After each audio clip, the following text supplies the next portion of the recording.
우리 할렐루야 샬롬하고 인사합니다. 할렐루야 샬롬 샬롬 샬롬 샬롬 샬롬. 하나님 사랑합니다. 여러분 주 안에서 사랑합니다. 오늘 예레미야 41장 말씀이죠. 모든 악을 듣고 heard about all the crimes, 악을 들었다. 이스마엘의 악이에요. 오늘 본문 쭉 읽어본 게 사람을 죽여서 구덩이에다 쳐놓고 거짓말하고 속이고 국가가 안정되지 못하고 불안하고 혼란스러운 것이 인간의 마음이 불안하고 혼란스러운 것 모두가 죄악 때문에 일어나는 일. 국가가 안정되지 못하고 혼란스러운 것이나 또 아니면 인간의 마음이 불안하고 혼란스러운 모든 것들은 죄악 때문에 나타나는 형상이다. 우리 9시 예배에서 우리 마음에 덕을 쌓고 의와 평강과 그리고 사랑하는 마음을 가져야 된다. 이런 말씀인 것처럼 하나님께서 주시는 마음은 우리에게 평강입니다. 사랑이고 평강이죠. 세계가 굉장히 불안해요. 우리가 그 해외 흐름을 잘 모르기도 해서 모르는 게 약이라는 말이 맞는 부분도 있는 것 같아요. 굉장히 미련한 부분이긴 하지만 굉장히 불안하죠. 혼란스러운 모든 것들이 인간의 죄악이 빚어낸 결과다. 어디로 자꾸 가요? 마지막 말세의 현상들이 자꾸 일어나고 있습니다. 안 믿고 싶어도 무슨 그런 게 어디 있겠어. 안 믿고 싶고 안 믿었으면 좋겠고 그런 일 안 일어났으면 정말 좋겠지만 현상은 성경에 나타나 있는 여러 가지 그 모습을 따라가고 있습니다. 예루살렘 함락 후에 그달의 총독에 의해 안정을 되찾아왔던 예루살렘은 다시 불안과 혼란의 어두움이 찾아오죠. 그러한 불안과 혼란을 가져오게 만든 대표적인 두 사람이 오늘 본문에 나오는데 이스마엘과 요나단이라는 그런 자들입니다.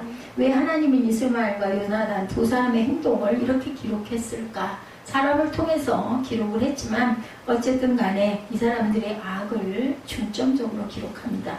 남유다의 역사 마지막에서 나타난 이 두 사람의 죄악된 행동을 기억하고 진실로 이 세상의 역사의 마지막에서 올바른 신앙을 가지고 살아가라는 경고의 메시지, 그게 오늘날 저와 여러분에게 주시는 메시지라는 거죠. 이스마엘과 요하나는 사람이 보기에는 나라를 위하고 백성을 위한 것 같이 보였지만 두 사람 모두 자신의 야욕을 채우기 위한 그러한 자들이었다. 이스마엘과 요하나의 공통점은 하나님의 말씀에 불순종했고 하나님보다는 사람을 두려워하는 자다. 사람을 두려워하지 말아야 되는데 저도 악한 사람들을 보면 저는 그냥 피하고 싶고 싫고 두려워요. 무서운 마음이 듭니다. 이러면 안 되죠. 왜냐하면 하나님의 자녀인데 뭐 좋은 그만두고라도 하나님이 지키시는데 두려워하면 안 되는데 제가 두려워하는 건 악을 두려워하는 것 같아요. 이것이 이 두 사람의 악한 죄악이었다. 누구를? 사람을 두려워하고 하나님을 별로 안 두려워하고 모든 현상이 사람 중심으로 성도들과 세상 사람들과의 차이는 성도들은 모든 일어나는 현상을 하나님 중심으로, 세상 사람들은 사람을 중심으로, 세상을 중심으로 생각하는 차이입니다. 우리에게, 저와 여러분에게 혹시 이런 모습이 없는지, 저와 여러분의 일상생활 안에서 현상 안에 이런 건 없는지, 나의 욕심을 채우기 위해서 예수 믿고 교회를 다니고 있지는 않은지, 오죽하면은 요즘엔 저는 잘 못 듣습니다만은 한참 때 그런 얘기들이 많이 있어요. 교회 가면 이러이러한 인과관계가 있고 교회에서 또 이런 사람을 필요로 해서 회사도 마찬가지고 연결이 돼 있어서 건축을 할 때는 우리 인테리어 걸 좀 많이 써줄 수도 있고 그러니까 그 교회를 나가야 된다. 이런 이야기들을 많이 해요. 나쁜 건 아니겠죠. 근데 목적이 그게 돼서는 안 된다라는 거죠. 만약에 있다면 그것이 나를 혼란하게 하고 내 가정과 국가를 혼란하게 하는 죄악이 된다. 내가 그 교회를 나가는 게 어떤 내 유익과 이익을 위해서 그 교회를 이용하고 나가서는 안 되는 거죠. 첫 번째 이스마엘의 죄악을 한번 우리 봅니다. 그달의 총독은 요하나에게서 이스마엘의 음모 사실을 보고 받았음에도 불구하고 전혀 대비하지 않을 뿐 아니라 이스마엘과 함께 식사를 하는 방심한 태도를 보입니다. 요하나는 그달의 총독이죠. 이스마엘은 왕족으로 반 바벨론 정책을 가지고 있었다면 그달의 총독은 방심해서는 안 되었겠죠. 지난주에도 우리 함께 나눴지만 세상 일도 방심하면 안 되지만 영적인 일은 당연히 더더욱 방심해서는 안 됩니다. 이스라엘은 악의 세력입니다. 이스마엘이 철저히 그달을 죽이려고 계획적으로 접근했는데도 불구하고 그는 전혀 눈치를 채지 못했다는 것은 영적인 뭐예요? 장님이죠. 사탄의 세력은 지금도 철저하게 준비하고 계획을 세우고 쳐들어오는데 오늘날 교회를 다니고 예수를 믿는 저와 여러분들은 너무나 방심하고 있을 때가 많다는 것을 알아야 됩니다. 항상 준비된 자를 하나님께서 쓰시는 것처럼 이런 악의 세력에도 우리가 항상 모를 전신갑주를 입고 말씀으로 무장하고 기도로 무장하고 그래서 영적인 눈이 열리는 저와 여러분이 되셔야 할 줄로 믿습니다. 악의 세력은 그대로 총독한 사람을 죽이는 것으로 당연히 만족하지 않죠. 그대로 죽이고 나면 그 다음에 또 그 다음을 무너뜨리고 악은 분명히 그렇게 합니다. 악한 사탄은 나 한 사람 무너뜨렸다고 만족하지 않아요. 뭐 무슨 원수가 져가지고 날 꼭 죽이려고 하는 게 아니라 네가 무너지면은 요 부분이 이렇게 약해질 거고 그렇게 되다 보면 이것도 이렇게 할 수 있을 거고 이렇게 해서 결국은 뭐가 공동체가 교회가 무너지게 하려고 파고 들어오죠. 나를 무너뜨린 사탄은 가정도 국가도 무너뜨리고 있다는 사실 뭐예요? 바위에 물이 떨어지면 처음에는 아무 격이 없지만 계속 떨어지다 보면 바위가 파이죠. 3절을 우리 한번 보실까요? 그달을 죽인 이스마엘은 남유다 백성과 바벨론 군사들까지도 죽이는 일이 일어납니다. 우리 3절 한번 보죠. 이스마엘이 또 미스바에서 그달과 함께 있던 모든 유다 사람과 거기에 있는 갈대아 군사를 죽였더라. 이스마엘 측에서 보면 국가를 위해서 싸우는 애국자들로 생각할 수 있어요. 그들을 그렇게 죽였으니까. 근데 그들은 하나님의 말씀을 대적하는 불신앙의 행동. 바벨론 사람들을 섬기라고 그랬어요. 분명히 우리 너희들 잘 살고 있어야 한다. 어차피 몇 년? 70년 동안은 그렇게 가야 될 거니까. 그런데 이들은 죽이죠. 하나님의 말씀은 70년 동안 바벨론을 섬기는 거니까 너희들 거기서 털을 잘 닦고 아들 낳고 딸 낳고 결혼하고 잘 살으라고 분명히 말씀하셨어요. 인간의 생각이 아무리 옳은 것 같다 할지라도 그렇지만 하나님의 말씀에서 어긋난 것이란 건 옳은 게 아닙니다. 절대로 옳은 생각이 아니라 무슨 생각? 악한 생각이라는 사실을 우리가 명심해야 되겠다. 오늘날 이러한 인간의 생각이 얼마나 무섭게 교회에 파고 들어와 있는지 우리가 알 수가 없죠.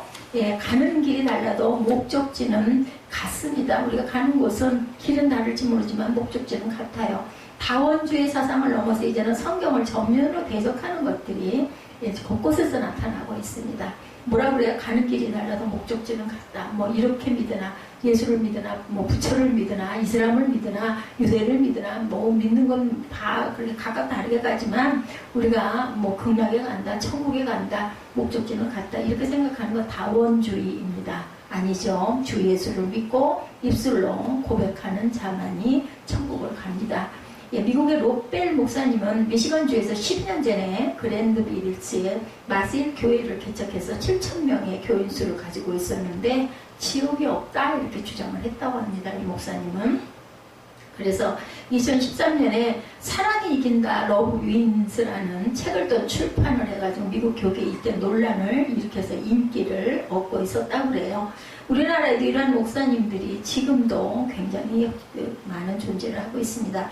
사랑의 하나님이 어떻게 천국과 지옥을 만들어 놓고 인간을 뭐 천국으로 보내고 지옥으로 보내겠느냐 뭐 이런 주장이라고 합니다. 논란의 가치가 없는 말이지만 성경 기록된 말씀들을 정면으로 대적하는 그러한 시대 속에서 예쁘죠? 어떻게 뭐 그런 사람들도 왜 이렇게 또 성도가 많아요? 몇천 명씩 큰 교회를 일으키죠. 하나님 말씀을 대적하도록 하는 배후에는 반드시 악한 사단의 세력이 있다. 그것을 그게 너무 뭐 세상에서 성공하는 거 너무 좋아할 것도 없어요. 뭐 그렇게 배타할 필요도 없지만 너무 부러워할 필요도 없습니다. 이런 사람들도 이렇게 성공을 하기도 하죠. 4절부터 우리가 주목을 해서 보면 이스마엘의 죄악이 점점 악랄해지는 것을 볼 수 있습니다. 죄악은 장성한다고 말하죠. 우리 4절 한번 볼까요? 그가 그다리를 죽인 지 이틀이 되었어도 일을 하는 사람이 없었더라. 얼마나 잘 감춰놨으면 야고보서 1장 15절이죠. 오늘 본문 요약을 보시면 됩니다. 욕심이 잉태한 즉 죄를 낳고 죄가 장성한 즉 사망을 낳느니라. 그래서 자꾸 잘아요. 그죠? 이스라엘은 자신이 저지른 죄악이 이틀이 지나도 아는 사람이 없을 정도로 철저한 계획성이 이루어졌다는 것을 우리가 알 수가 있는데 그러한 죄악은 더 무서운 죄악을 불러일으킵니다. 5절을 보면 뭐라고 말씀하여 그때 사람 80명이 자기들의 수염을 깎고 옷을 찢고 몸에 상처를 내고 손에 소재물과 유병을 가지고 세겜과 실로와 사마리아로부터 와서 야훼 성전에 나아가려 한지라 이렇게 나타납니다.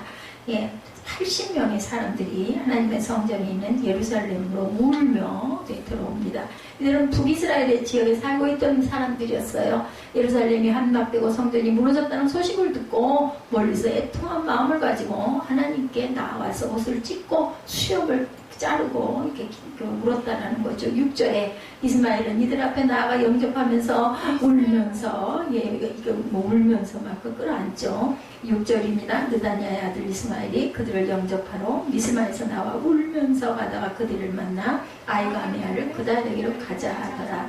그들이 성읍 중앙에 이를 때에 느다냐의 아들 이스마엘이 자기와 함께 있던 사람들과 더불어 그들을 죽여서 구덩이 가운데 던져요. 같이 가자 해놓고는 죽여서 구덩이에다 던지는 사실이 성경에 나타났으니까 역사적인 사실이지만 사실이겠죠. 오늘날도 이러한 죄악은 얼마든지 일어나고 있습니다. 사람을 죽이지는 않아도 영적으로 죽이는 일들이 많이 일어나죠. 하나님께 드리는 재물을 중간에서 가로채고 성도들의 영혼을 죽이는 악한 일들이 버젓이 일어난다.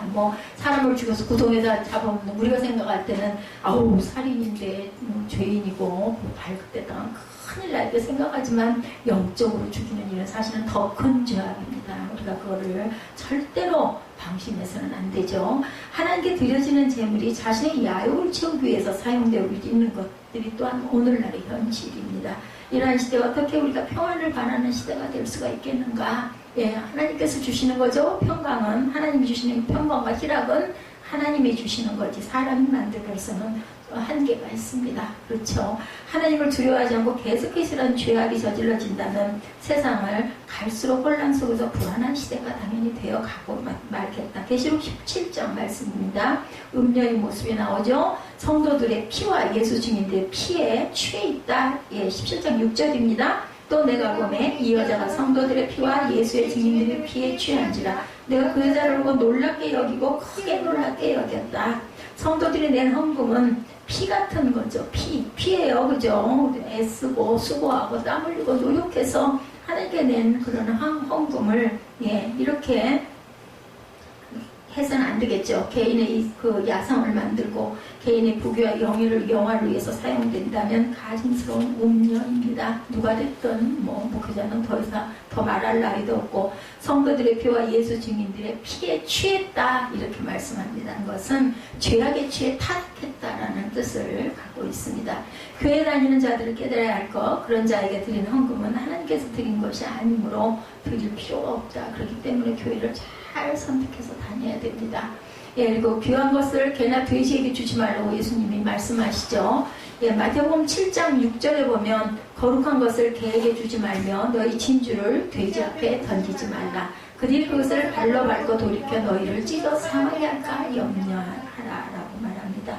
그래서 거룩한 것을 드릴 때는 온전하게 잘 드리고 그것이 또한 귀하게 쓰여져야 할 줄로 믿습니다. 둘째로 이스마엘은 왜 70명이나 되는 많은 사람을 죽였을까요? 9절에 보면은 뭐라고 말씀합니까?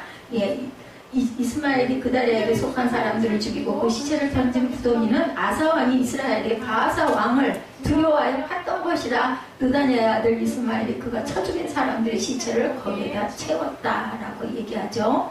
이스마엘은 깜짝같이 그다리를 죽였는데 이들이 그다리를 만나기 원함으로 자신의 죄가 발각될까봐 그들을 죽입니다. 죄는 가만히 있지 않고 다른 죄를 불러들이죠. 결국에는 철저하게 인간을 멸망의 구렁텅이에 밀어넣고 마는 것이 바로 죄악의 속성입니다. 그리고 아주 굉장히 그것은 또 주변에 자꾸 전도가 됩니다. 그 죄악은 자꾸 이렇게 퍼지죠. 곧 악한 원수막의 속성입니다. 진딧물이 나무에 저렇게 생겨서 기어다니면은 결국은 나무가 죽어요. 그래서 염려가 되네요. 정말 예쁜 나무인데. 세상에 완전 범죄는 없다고 하죠. 아직 해결되지 않은 미궁에 빠진 죄악도 있고 반드시 그 죄값은 세상에서 안 받는다면 어디 가서 지옥 가서라도 철저하게 고통으로 돌을 돌려받습니다. 심은 대로 거둠이죠. 이스마엘은 사람은 속일지 몰라도 절대로 하나님은 속이지 못한다라는 진리를 깨닫지 못한 자였고 하나님을 두려워하지 않는 이런 자가 지도자가 되려고 한다는 자체가 예루살렘에 혼란을 가져올 수밖에 없었죠. 하나님을 제발 두려워하는 저 여러분들, 경외라고 하죠. 경외는 존경도 하지만 굉장히 두려움, 우리가 옷깃을 여미는 자세. 그래서 예배는 경건하게 드려야 됩니다. 내 자세 하나, 그죠? 내 모습 하나 되도록이면 단정한 모습으로, 좀 덥더라도 좀 춥더라도 그런 것들을 잘 견딜 줄 아는, 왜냐하면 하나님의 앞이니까. 고람대가 하나님이시죠. 예, 돌아가신 분이 아니라 살아서 역사하시고 우리 일거수일투족을 보고 계시고, 왜 우리가 헌금 봉투를 쓰고 그것을 저희가 가지고 기도를 합니까? 들으시는 하나님, 살아계시는 하나님이죠. 시편 139편 2절에서 4절입니다. 주께서 내가 안고 일어섬을 하시고 멀리서도 나의 생각을 밝게 하시오며 나의 모든 길과 내가 눕는 것을 살펴보셨으므로 나의 모든 행위를 익히 아시오니 야여여 내 혀에 말을 알지 못하는 것이 하나도 없으십니다. 우리가 말하는 거 다 듣고 하세요. 이렇게 생각한다면 말도 조심해서 해야 돼요. 제가 성전에서 가끔 아들 때문에 혈기를 내고 야단을 치고 그러다가 마음을 찔끔 그런 마음이 옵니다. 하나님이 들으시는데 이런 생각이 들어요. 말을 하다가 입을 다물죠. 살아계신 하나님을 두려워하지 않기 때문에 우리가 죄를 짓게 되는 거다. 살아계신 하나님이 나를 보고 계신다는 생각을 한다면 우리가 한 가지도 온전하게 행동 안 해서는 안 되겠죠. 셋째로, 이스마엘은 왜 그렇게 많은 사람을 죽였을까 생각해 봅니다. 하나님께 예배드리는 것을 볼 수가 없었던 이스마엘. 악한 세력에 가장 싫어하는 것은 하나님께 예배드리는 겁니다. 예배 시간에 지겹고 지루하고 아주 그냥 궁둥이가 뭐가 찌르는 것 같고 이러면 내가 온전한가, 이런 생각을 해보시기 바랍니다. 예배는 하나님의 택함받은 자가 가장 먼저 행하는 첫걸음이에요. 아브라함부터 시작을 해서, 그죠? 예, 그러므로 예배에 타락한 모든 신앙을 타락하게 만드는 지름길이라는 것. 악한 사탄 이스라엘을 타락시키는 것도 예배를 타락시켰으므로 이스라엘의 신앙이 무너졌죠. 예, 뭐가 들어와서? 무상숭배. 오늘날 이 시대에도 사탄은 예배를 타락시켜서 모든 신앙을 무너뜨리고 있습니다. 예배가 무너지면 도미노 현상처럼 계속 번지죠. 모든 신앙이 무너질 수밖에 없다는 사실. 그러므로 하나님께 드리는 예배는 믿는 자들의 생명선입니다. 우리가 물에 빠지면은 옷에다가 그 구조조끼 있죠. 그렇게 해야 물에 뜹니다. 생명선이다. 잊지 마시기 바랍니다. 예배가 무너졌는데도 아무리 기도를 해도 아무 소용이 없어요. 예배가 무너졌는데 말씀을 많이 알면 아무 소용이 없습니다. 예배가 무너졌는데 능력이 많으면 뭡니까? 그 능력 어디다 쓰겠습니까? 예배가 무너졌다는 것은 이스라엘 백성들이 하나님께 예배를 드렸어요. 절기 때마다 어떤 것을 얘기하냐, 정성스럽게 제물을 드리고 기도를 하고 제사를 드렸습니다. 근데 그들은 하나님께 뭐를 드리지 않았어요? 행위만 드렸어요. 마음을 드리지 않았다. 그래서 말씀하죠. 신명기에도 마음을 다하고 성품을 다하고 뜻을 다하여 너의 하나님을 경외하라고 말씀합니다. 이사야 1장 11절에서 13절 우리 함께 보죠. 여호와께서 말씀하시되 너의 무수한 재물에 내게 무엇이 유익하뇨? 나는 순양의 번제와 살찐 짐승의 기름에 배불렀고 나는 숲송아지나 어린 양이나 순염소의 피를 기뻐하지 아니하노라. 너희가 내 앞에 보이러 온 이것이 누가 너에게 요구하였느냐? 내 마당만 발붙밟을 뿐이라. 마태복음에도 있는 말씀이죠. 헛된 재물을 다시 가져오지 말라. 분양은 내가 가증히 여기는 바요. 월삭과 안식일과 대회로 모이는 것도 그러하니 성회와 아울러 악을 행하는 것을 내가 견디지 못하겠노라. 그러니까 악한 짓 하면서 교회 나가서 헌금하고 예배드려도 아무 소용이 없다. 우리가 세상에서 선을 행하고 살아야 되는데 또다시 말씀드립니다. 선이라는 것은 하나님의 말씀대로 사는 것이 바로 선을 행하는 겁니다. 우리가 생각할 때는 착한 일하는 게 선, 구제하는 일이 선, 그리고 누군가 이웃에게 뭔가를 베푸는 게 선 아닙니다. 마당만 밟을 뿐이라고 합니다. 악을 행하는 것을 내가 견디지 못하겠노라고 말씀합니다. 다시 말해서 이스라엘 백성들은 제물을 드리고 몸만 와서 제사를 드렸다. 주일이니까 가서 앉아있다 와야지. 주일이니까 헌금 조금 이거 해야지. 이런 거 아무 소용이 없다는 거죠. 우리가 그런데도 불구하고 그래도 감사하는 거는 와서 앉아있다가 언젠가 은혜를 받고 조금이라도 변화가 되고 말씀이 귀에 들리는 순간, 그 순간을 우리가 기다리고 시간, 기회를 주신 거죠. 예배가 무너졌다는 것은 신령과 진정한 마음을 다하지 않고 형식과 외식으로 행하였었다. 오늘날 이 시대에 하나님께 드려지는 예배 과연 진정으로, 그래서 제가 주보 밑에다 썼죠. 하나님은 영이시니 예배하는 자가 영과 진리로 예배할지니라. 요한복음 말씀 써놨죠. 4장 24절 말씀. 로마서 12장 1절에 말씀합니다. 너희 몸을 하나님의 기뻐하시는 거룩한 산 제물로 드리라. 이는 너희가 드릴 영적 예배니라. 진실로 나를 산 제물로 드리는 영적인 예배를 드리지 못한다면 또한 이스라엘 백성들이 들었던 성회와 아울러 악을 행하는 것을 견디지 못하겠노라 라는 그 말씀이나 같다. 성회와 아울러 악을 행하는 것을 내가 견디지 못하겠노라는 말씀을 듣게 되는 거죠. 우리가 예배를 때로는 가끔은 몸이 너무 고뇌서 졸려서 졸을 수도 있어요. 교회에 나와가지고. 근데 나올 때 마음은 아유 예배 드리러 가야지 이 마음, 아니면 아유 어쩔 수 없이 또 주일이 왔네, 안 가면 또 그러니까 그냥 잠깐 갔다 와야지. 다르죠. 어떤 마음인지 아시겠죠. 악한 사탄은 이스마엘처럼 마지막 때 예배를 타락시키고 영적인 예배를 드리지 못하게 하는 게 목적이에요. 예. 그래서 사람이 와가지고 예배 시간만 되면 좋은 것은 뭐라 그래요? 졸음막이 들어왔다 이렇게 얘기합니다.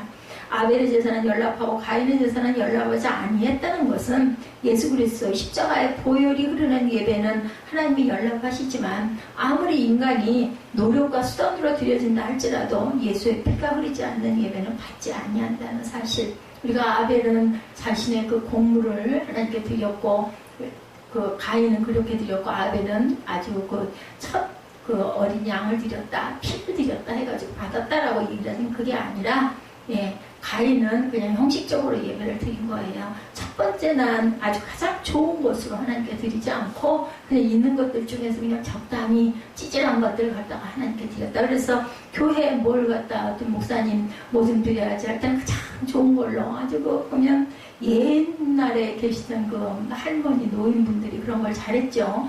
아주 그냥 이거 목사님 갖다 드려야지. 뭐 홍시를 따면 그 중에서 제일 잘생긴 거 하나 두 개를 딱 이렇게 닦아가지고 깨끗이 씻어가지고 싸서 갖다가 드리고, 이게 목사라는 사람을 주는 게 아니라 하나님께 드린다라는 마음으로 그렇게 섬겼습니다. 요한복음 4장 23절이죠. 아버지께 참되게 예배하는 자들은 영과 진리로 예배할 때가 오나니 곧 이때라. 아버지께서는 자기 이렇게 예배하는 자들을 어떻게 하세요? 찾으시고 계세요. 찾으시고 이렇게 예배하는 자들에게 은혜를 주시죠. 성령을 부어 주십니다. 그럼 뭐가 달라져요? 삶이 달라집니다. 가는 길이 달라집니다. 또한 질이 달라집니다. 이런 은혜가 임할 줄 믿습니다. 10절에 또 뭐라고 말씀합니까? 미스바에 남아있는 왕의 딸들과 모든 백성 곧 사령관 느부사르다니 아이감의 아들 그달에게 위임하였던 바 미스바에 남아있는 모든 백성을 이스마엘을 사로잡되 곧 느다냐의 아들 이스마엘이 그들을 사로잡고 암몬 자손에게로 가려고 떠났다. 이렇게 나타나 있습니다. 이스마엘과 같은 악한 세력에 절대로 미혹돼서는 안 되는 거죠. 이렇게 이스마엘이 하나님의 백성을 데리고 우상의 나라 암몬으로 가려고 했다는 것은 하나님의 택한 자들을 멸망의 구렁텅이로 밀어넣으려고 하는 그런 그 음모를 갖고 있었다라는 겁니다. 베드로전서 5장 8절입니다. 근신하라 깨어 너희가 대적 마귀가 우는 사자같이 두루다니며 삼킬 자를 찾느니라고 합니다. 근신하고 깨어라. 이렇게 깨어 있어야 알아요. 아까 말했죠. 영적인 눈이 멀어서는 안 된다. 영적인 눈이 뜨이고 영적인 귀가 열려야 한다. 말씀이 은혜가 되면 그냥 읽기만 해도 은혜가 돼요. 그렇지가 않으면 아무리 기가 막힌 설교를 아주 훌륭하고 유명한 분이 서서 하신다 하더라도 졸렵습니다. 근신하고 깨어 있어야 악한 사단의 악의 세력에 미혹당하지 않는다. 그럴듯하게 들리거든요. 아니 무슨 예배를 꼭 그렇게 드려야 돼. 예수를 꼭 그렇게 믿어야 돼. 그럴듯하잖아요. 아이고 바빠 죽겠는데 마음에 있으면 되지 뭘 맨날 그렇게 예배 참석을 해야 돼. 그냥 한 달에 한 번이나 절기에 한 번이나 그런다고 그러죠. 태어나서 한 번, 결혼할 때 한 번, 죽을 때 한 번, 일생에 3번만 가면 되지. 이렇게 생각하는 거요. 한술 더 뜨죠. 근신은 뭔가 말이나 행동을 조심하는 거죠. 말이나 행동을 함부로 하지 말고 깨어 있어야만이 악한 사단의 미혹을 당하지 않을 수가 있다. 데살로니가전서 5장 22절입니다. 악은 어떤 모양이라도 버리라. 그죠?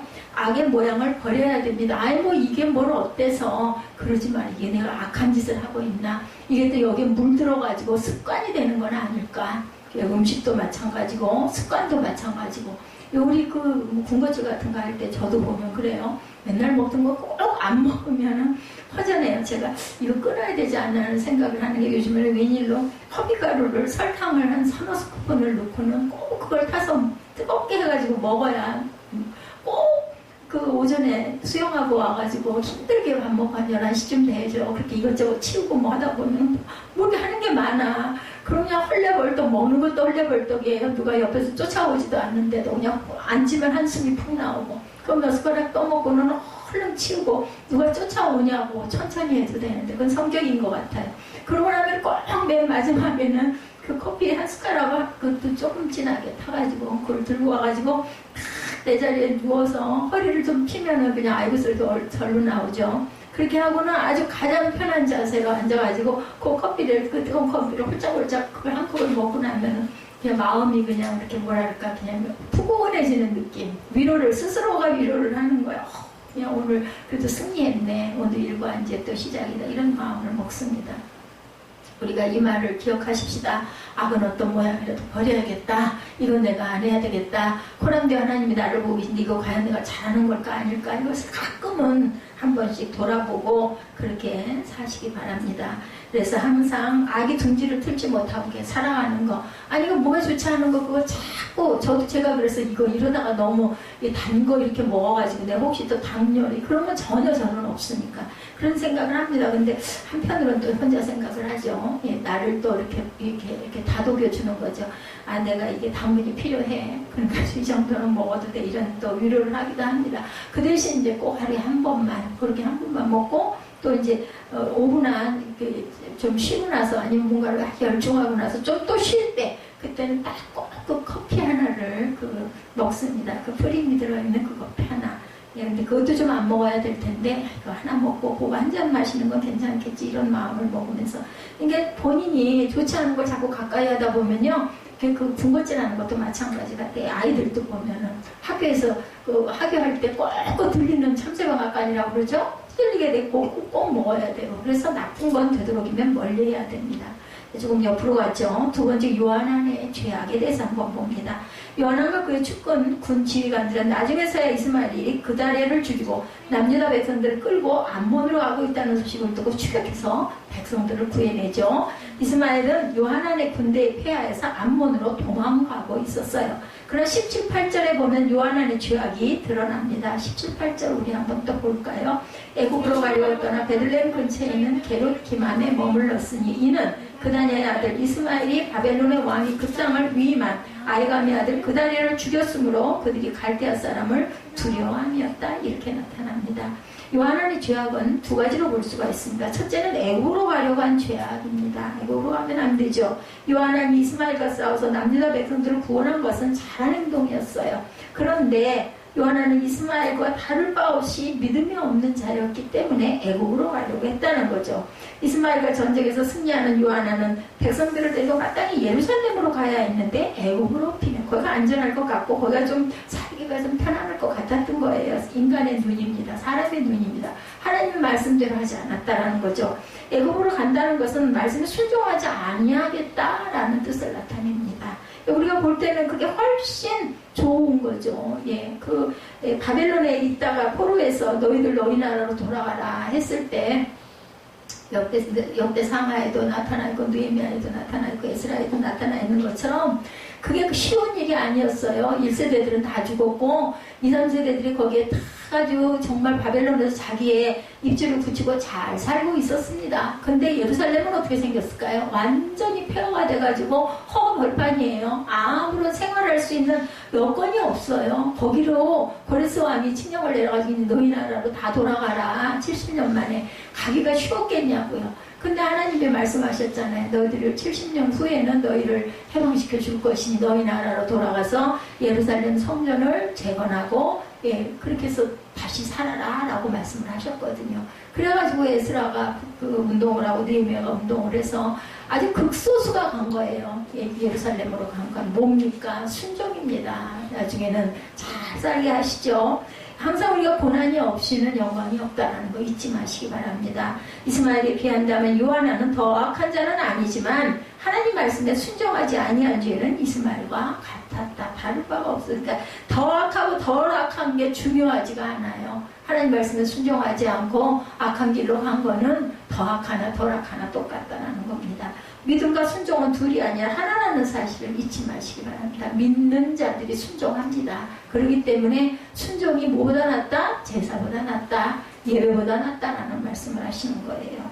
이스라엘 백성들이 하나님께 대한 신앙은 있었지만 그들에게는 말씀에 순종할 수 있는 믿음이 없었다. 가장 중요한 게 뭐다? 믿음입니다. 믿음이 뭐를 이긴다고 그래요? 모든 걸 이긴다고 하죠.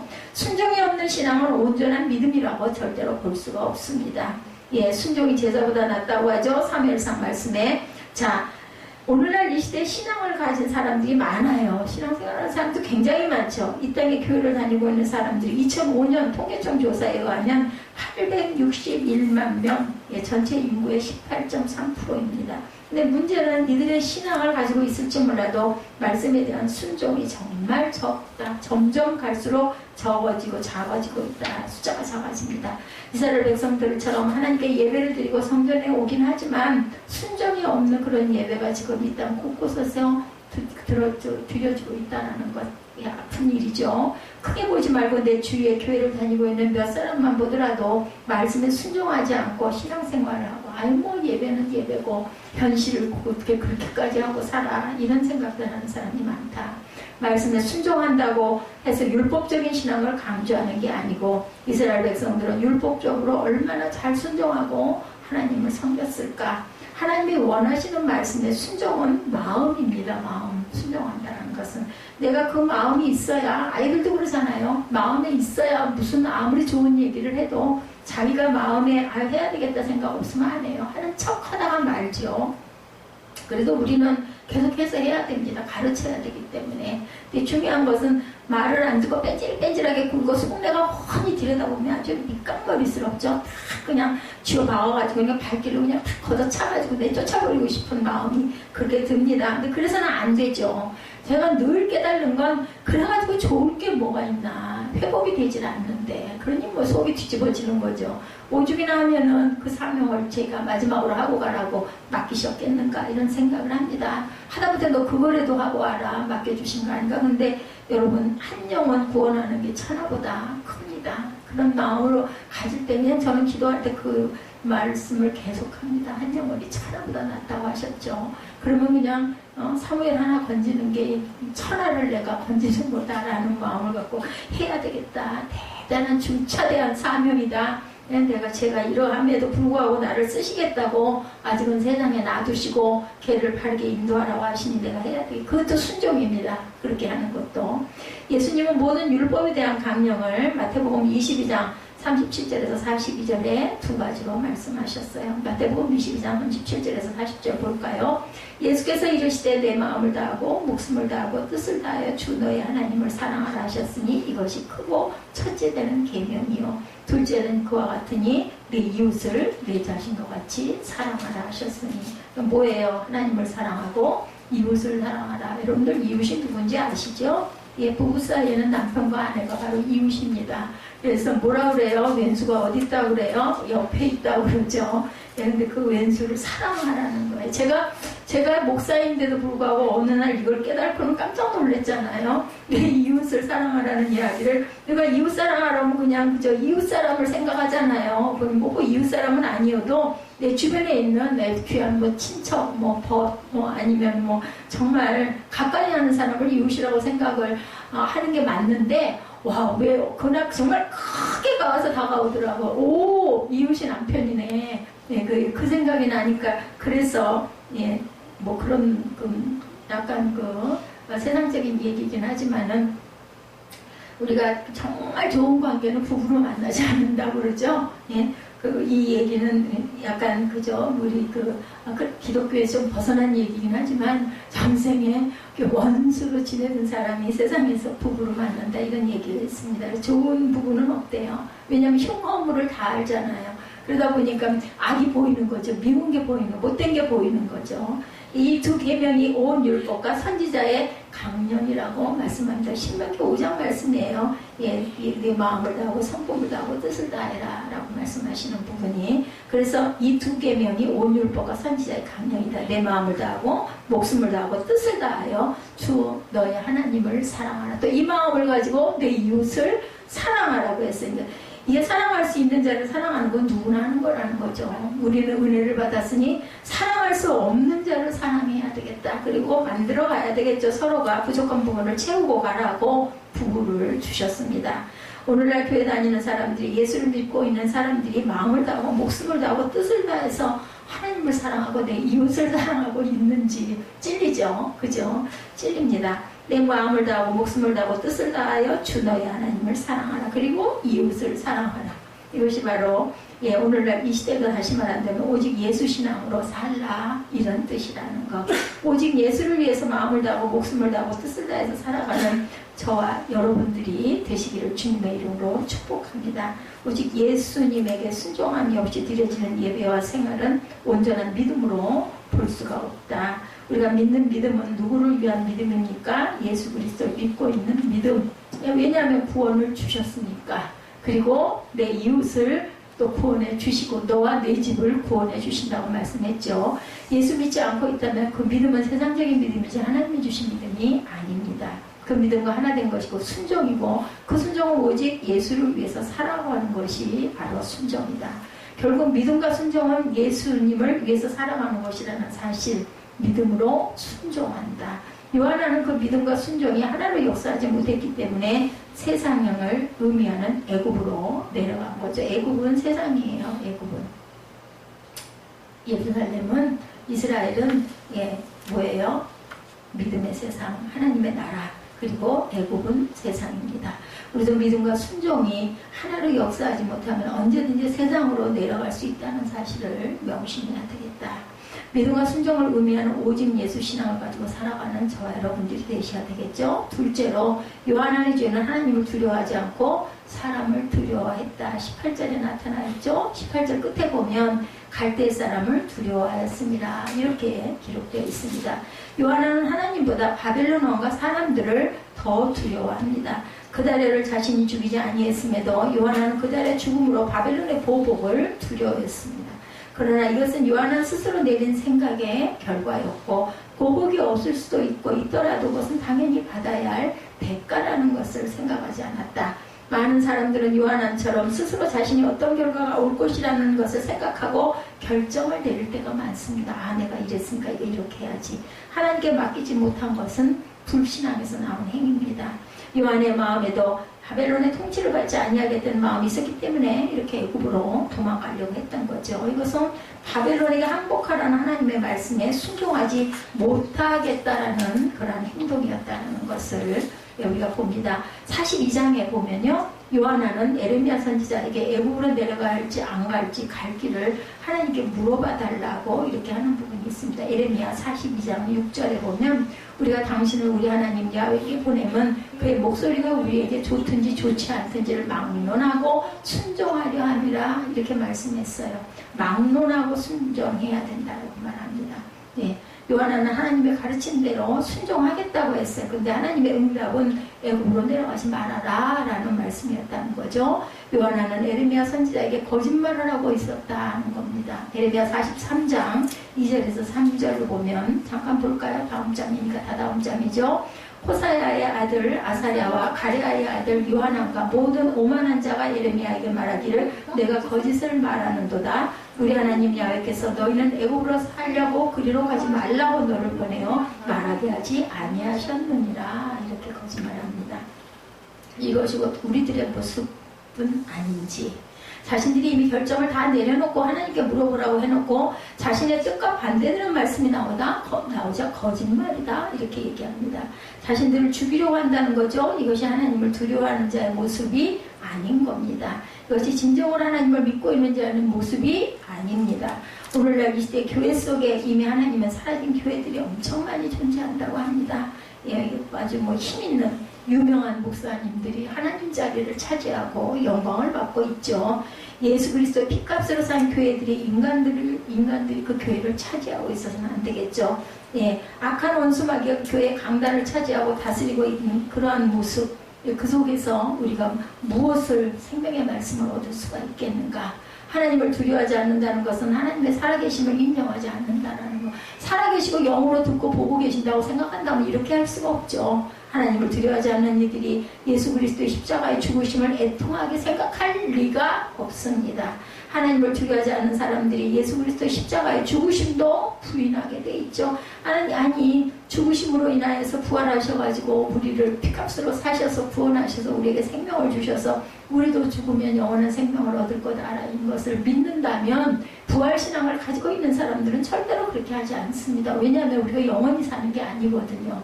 천국이 없다, 지옥이 없다, 천국만 있다 이렇게 생각하는 사람들은 어떻게 하든 말든 어쨌든 우리는 영원히 살 건데 이 생각하지 않겠느냐는 거죠.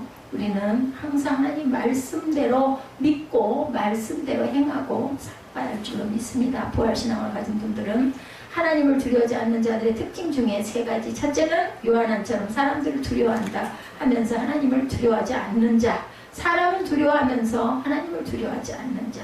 내가 하나님보다 사람을 두려워하고 세상을 두려워한다면 나는 하나님을 두려워하지 않고 있다는 사실을 우리가 깨달아야 되겠습니다.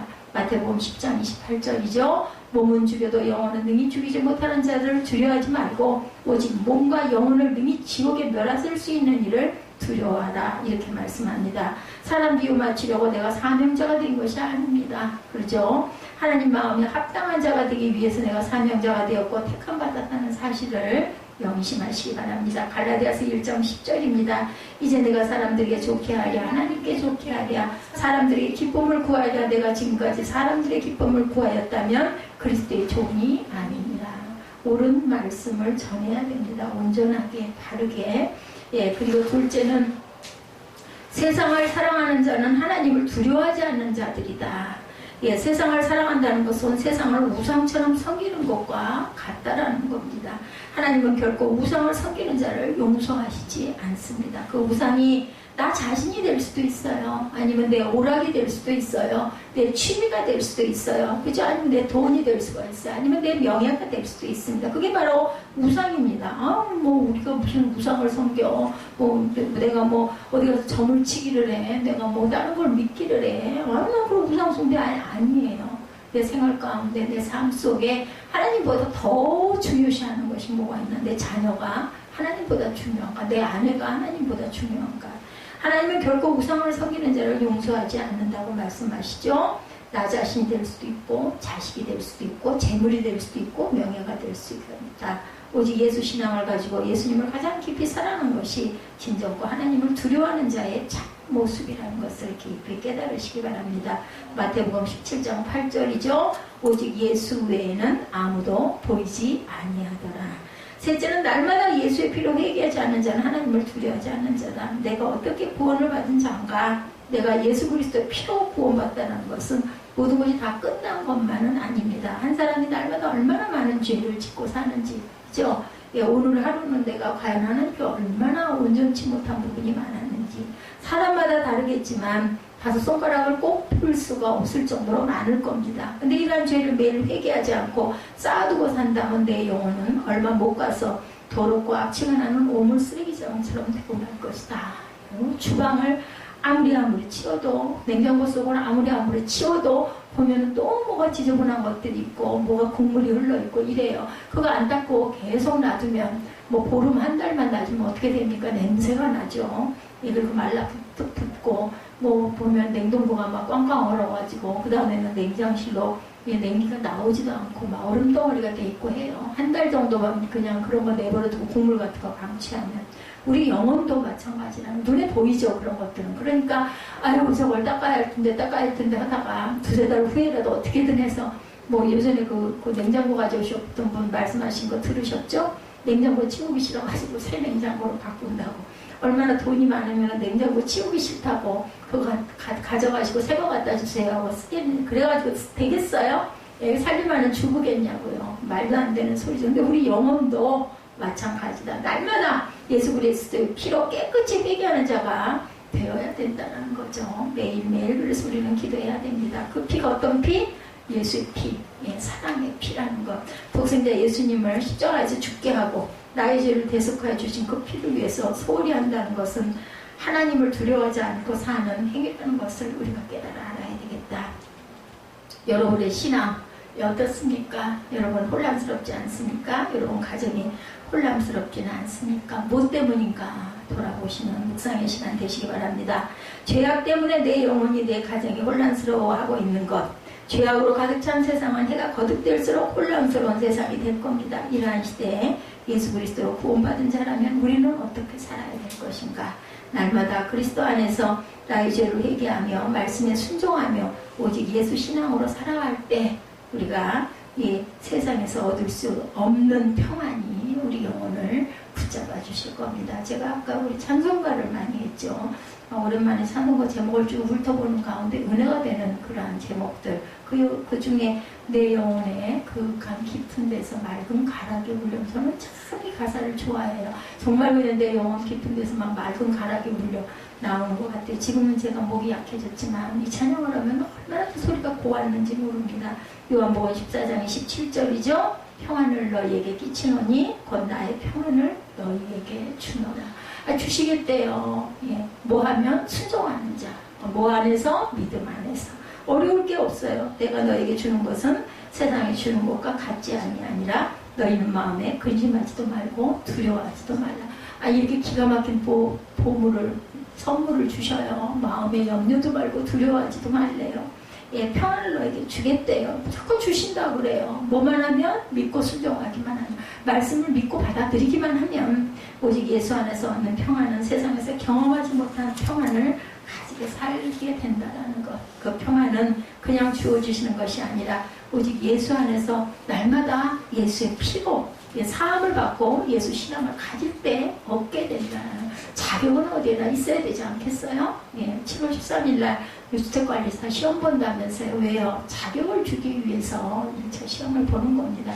하나님의 나라도 마찬가지 아니겠습니까? 그냥 내가 공으로 앉아가지고 입으로 믿습니다만 한다고 내게 그런 평통의 복이 뚝 떨어지겠느냐는 거죠. 믿음으로 순종할 때 주시겠다고 말씀합니다.